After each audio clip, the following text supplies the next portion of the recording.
Hello friends, welcome to my channel English Literature with Hema Soni. This video is for the students who are pursuing MA English Literature, and today I come with one more poem of Robert Browning, My Last Duchess.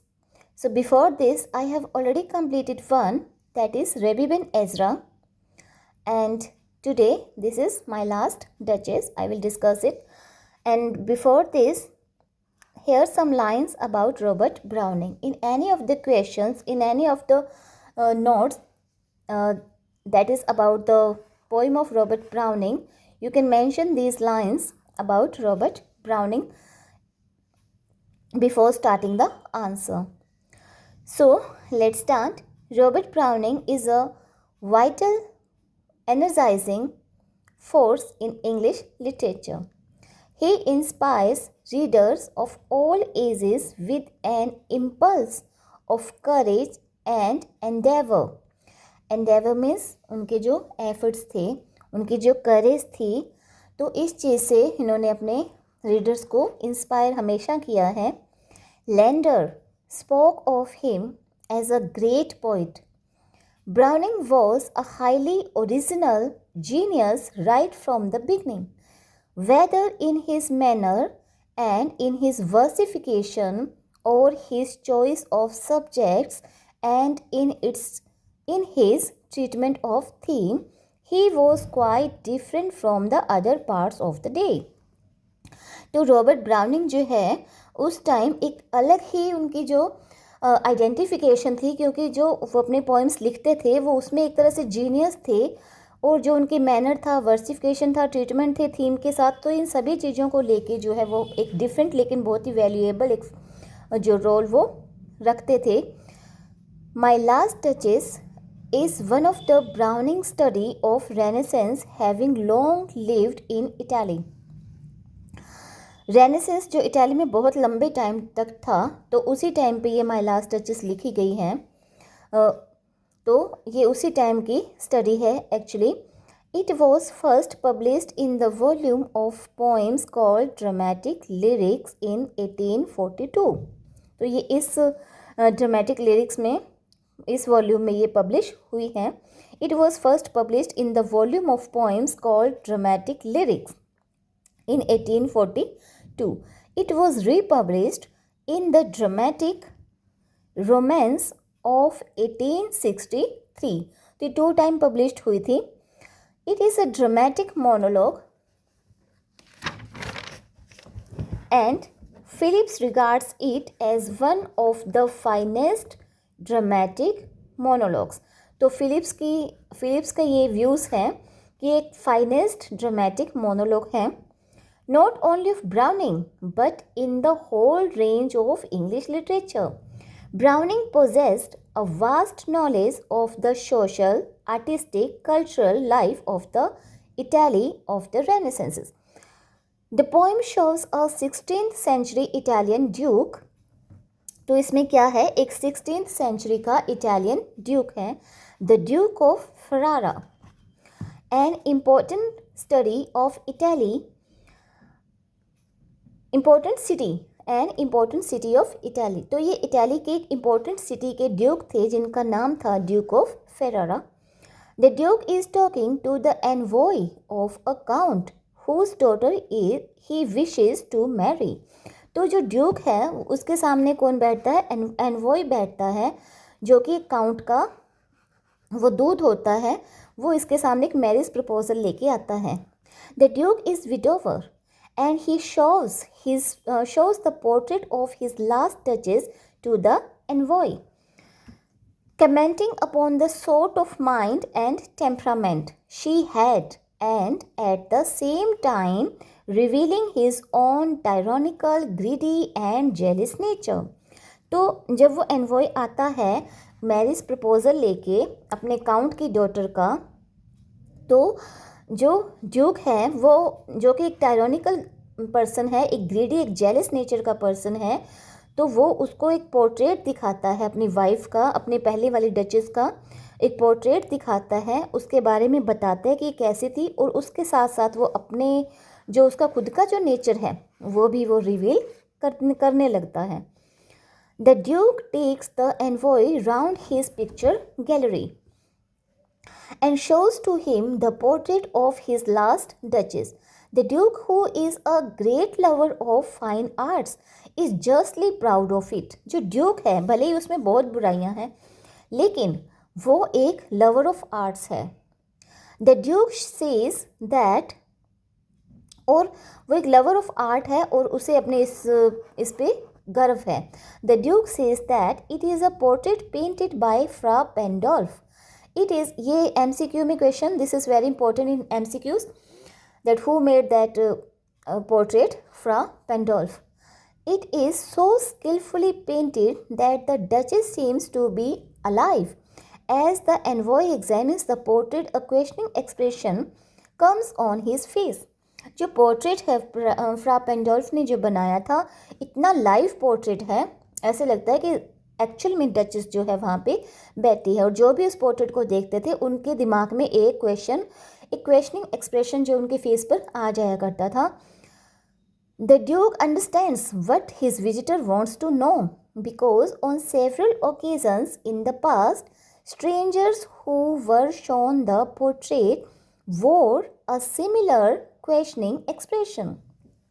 तो जैसे ही envoy के face पे ये questioning expression जैसे ही आता है तो वो समझ जाता है कि क्या सोच रहा होगा, क्योंकि पहले भी जिसको भी उसने शो किया था पोर्ट्रेट, सबका फेस पे जो एक्सप्रेशन है यही एक्सप्रेशन आया था. The duchess has so earnest, impatient and yet smiling glance in her eyes. तो जो डचेस का फेस है वो सो इम्पैशेंट है, मीन्स फुल ऑफ इमोशंस या फुल ऑफ पैशन, और एक स्माइलिंग, उसकी जो आंखें हैं उसके अंदर एक स्माइलिंग ग्लैंस है, चमक है उसके अंदर.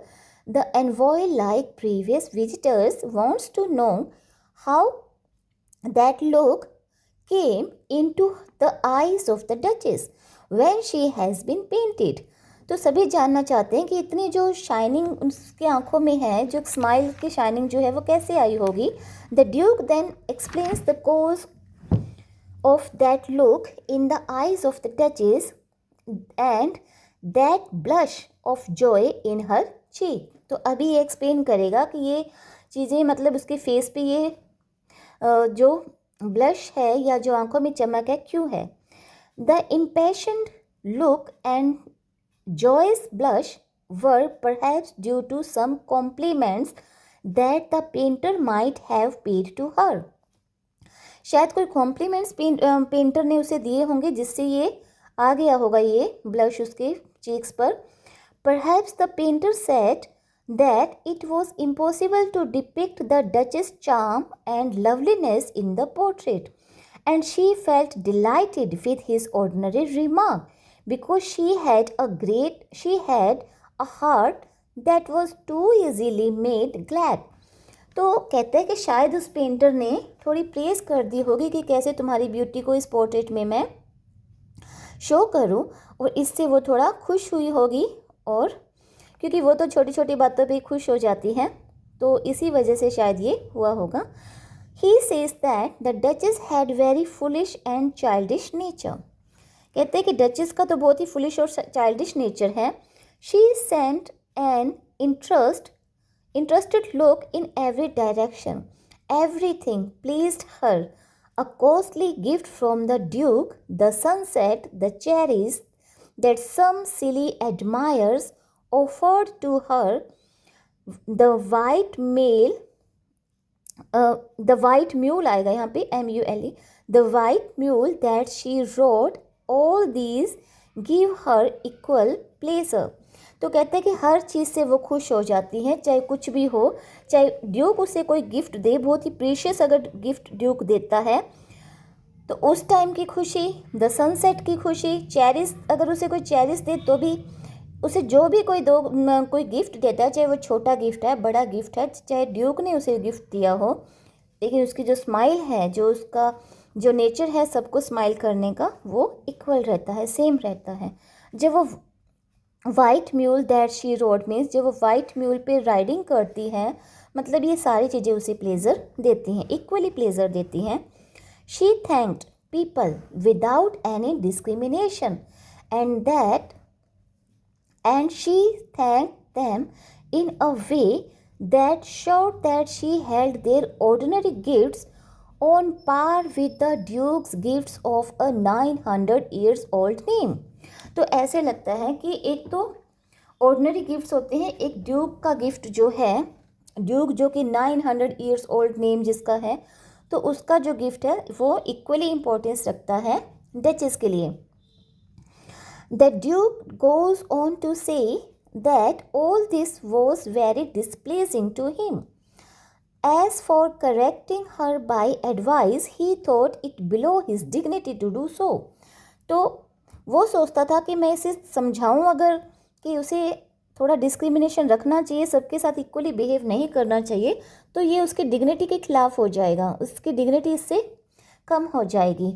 He could not power himself by teaching her true that she smiled at him whenever she saw him, but she smiles at everybody in the same way.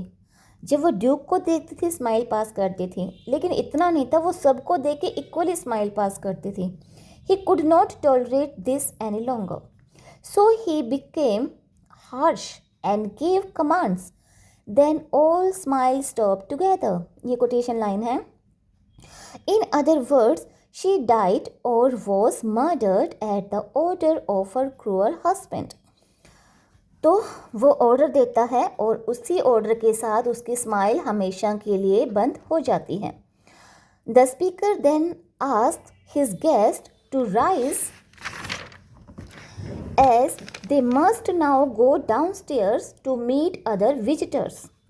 And in a carelessly suggestive way, he expresses to the envoy his hope of getting a rich dowry from the count whose daughter he proposes to marry. और इसी के साथ साथ बातें करते करते वो अपनी ये विश भी एक्सप्रेस करने लगता है कि उसे एक बड़ी डॉवरी इसके लिए चाहिए, ये जो शादी वो करने वाला है उसके लिए एक बड़ी डॉवरी चाहिए. Finally, as they begin descending the stairs, the Duke shows his guest a bronze statue of Neptune taming a seahorse, which he says is a superb piece of sculpture by Claus of Innsbruck. तो ये बाकी structures दिखाता है, statue वगैरह दिखाता है अपने visitor को, ताकि वो उसके बारे में प्राउड फील करें, अपने एडमायर करवाने के लिए. It may be regarded as one of the best and most representative dramatic monologues of the author. Browning's dramatic monologues are remarkable for their characters' study, for their intellectual analysis, and for their insight into human nature. तो इन चीज़ों से जो dramatic monologue है वो remarkable position रखते हैं, जिसमें क्या है, कैरेक्टर स्टडीज, इंटेलेक्चुअल एनालिसिस और insight into human nature. For their psychological aspect of human nature and his analysis of human characters and human motives. तो उसके जो ड्रामेटिक मोनोलॉग हैं वो क्या करते हैं, वो ह्यूमन नेचर को, ह्यूमन साइकोलॉजी को एनालिसिस दिखाते हैं, जो उसके कैरेक्टर हैं वो ह्यूमन साइकोलॉजी का एनालिसिस करके हमें दिखाते हैं, ह्यूमन मोटिव्स के बारे में हमें दिखाते हैं. The poet makes the Duke talk about last duchess is a dramatic manner and the Duke दस throws light not only the character of the duchess but reveal his mind also. जैसे कि जब वो डचेस का portrait दिखाता है, सिर्फ उसका पोर्ट्रेट नहीं दिखाता बल्कि अपने बारे में भी सब कुछ बिना बताए ही सब कुछ अपने बारे में भी रिवील कर देता है. तो ये एक स्पेशलिटी है रॉबर्ट ब्राउनिंग की कि वो ह्यूमन नेचर को एनालिसिस करता है, ह्यूमन कैरेक्टर को, वो ह्यूमन कैरेक्टर के जो साइकोलॉजिकल एस्पेक्ट है उसको रिवील करता है. He was revealing his own narrow and hideous heart. The chief qualities of the Duke are clearly indicated. He was proud of belonging to an old family of 900 year old name. तो वो एक प्राउडी person है, क्योंकि जो उसकी family है वो एक 900 years old नेम रखती है. He took up a patronizing or superior attitude towards his wife. He was a jealous husband and could not tolerate his wife's admirable manner towards others. Admirable means जो उसकी wife सबको praise करती थी, सबके लिए thankful रहती थी, इस चीज़ को वो टॉलरेट नहीं करता था. इक्वली सबके साथ बिहेव करती थी तो वो उसे टॉलरेट नहीं कर पाता था. He was dictatorial and gave commands. वो डिक्टेटोरियल है और वो कमांड्स देता है. He was greedy and expected a rich dowry from his would be father-in-law. He says, I repeat, the count your master's known munificence is ample warrant that no just pretense of mine for dowry will be disallowed. But for all his conceit and sordidness, sordid means उसका जो harsh behavior था और उसका जो घमंड था, the Duke had an artistic taste. He was greatly interested in painting and sculptures, as is clear from his reference to Fra Pandolf. लेकिन इतने सारी बुराइयों के बाद भी उसमें एक अच्छी चीज़ है कि वो एक आर्ट लवर था. वो स्कल्पचर, पेंटिंग, इन सब में बहुत ज़्यादा इंटरेस्टेड था. The duchess was a very gentle, mild and amiable lady having a naturally gay temperament. Naturally gay temperament means जो एक स्माइली, जो एक जॉयफुल, उसके फेस पे जो एक जॉयफुल जो उसका टेम्परामेंट था, उसके लिए है ये. She was however not properly understood by her dictatorial husband. Browning's pictorial quality is indicated here. The portrait of the Duchess is clearly and vividly brought before our eyes. जो duchess का portrait है वो हमारे सामने एकदम clearly present किया जाता है. हम डचेस की कैरेक्टर को बहुत अच्छे से समझ जाते हैं उस पोर्ट्रेट के through. That's my last Duchess painted on the wall, looking as if she were alive. We can almost see the impassioned look in her eyes, the depth and passion of its earnest glance, and the spot of joy in her cheek. तो हम पूरी अच्छे से हम देख सकते हैं कि वो एक इम्पेशेंट लेडी है. उसकी आंखों में ग्लैंस है, एक चमक है, और वो उस एक स्माइली फेस के साथ, मतलब एक स्माइल उसके फेस पे है, जिससे उसके चीक्स पर भी वो स्माइल या उसकी जो खुशी है, हमें उसके पैशन की जो खुशी है वो हमें दिखाई देती है. We also see the faint rosy bloom on her throat to which Fra Pandolf referred. The faint half flush that dies along her throat. Then there is the statue brought before us with a brief stroke of the pen. Brief stroke of the pen means वो भी एक तरह से एक art का example था जो एक स्टैचू प्रेजेंट किया जाता है, कि वो भी बहुत ही स्किलफुली एक आर्टिस्ट ने प्रेजेंट किया है. Notice Neptune to the taming a sea horse. There is a pathos running through the poem. We feel much sympathy for the lady who has fallen into the clutches of a tyrant. हमें duchess के साथ sympathy है क्योंकि वो एक tyrant husband के हाथों से फंस जाती है.